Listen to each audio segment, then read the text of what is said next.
ছোটবেলায় ভাবতাম বড় হব কবে, কিন্তু এখন বুঝি অসমাপ্ত গল্পগুলোর চেয়ে ছোটবেলার ভাঙা খেলনাগুলো অনেক ভালো ছিল। সম্পর্ক এমন হোক যার উপর গর্ব করা যায়। কালকে যতটা ভরসা ছিল আজকে যেন ঠিক ততটাই হয়। সম্পর্ক শুধু সুখ দুঃখে পাশে থাকা নয়, সম্পর্ক এমন হোক যেন কাছে না থেকেও পাশে থাকার অনুভূতি হয়। বেঁচে থাকার চেয়ে ভালো থাকাটা বেশি কঠিন। ইচ্ছে করলেই বেঁচে থাকা যায়, কিন্তু ইচ্ছে করলেই ভালো থাকা যায় না। কষ্টগুলো বড়ই অদ্ভুত।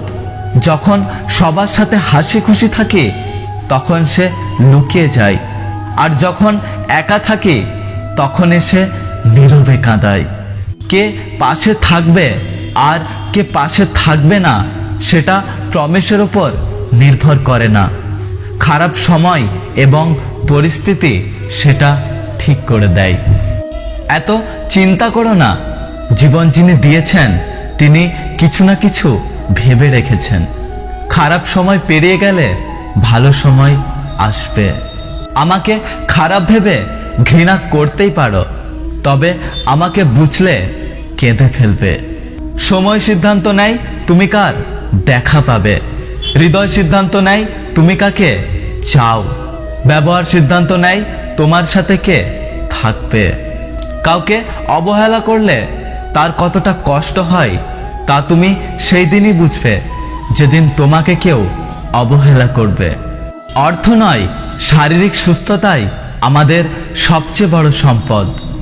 একজন সুস্থ ব্যক্তি অর্থ উপার্জনে সক্ষম, কিন্তু চাইলেই অর্থ দ্বারা সুস্থতা অর্জন করা সম্ভব নয়।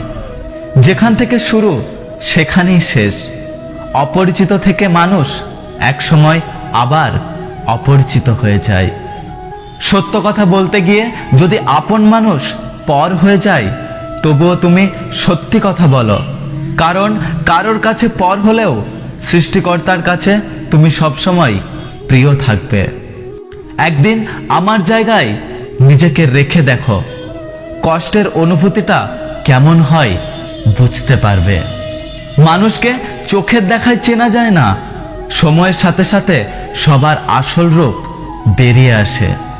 যদি ভিডিওটি ভালো লাগে ভিডিওটিতে একটি লাইক করবেন, কমেন্ট করে জানাবেন আপনার মতামত। যদি আপনি আমাদের ইউটিউব চ্যানেলটি এখনো সাবস্ক্রাইব না করে থাকেন তাহলে চ্যানেলটি সাবস্ক্রাইব করে পাশে আসা বেল আইকনটি প্রেস করে রাখবেন। দেখা হচ্ছে পরের ভিডিওতে, ততক্ষণ সুস্থ থাকবেন। Take care.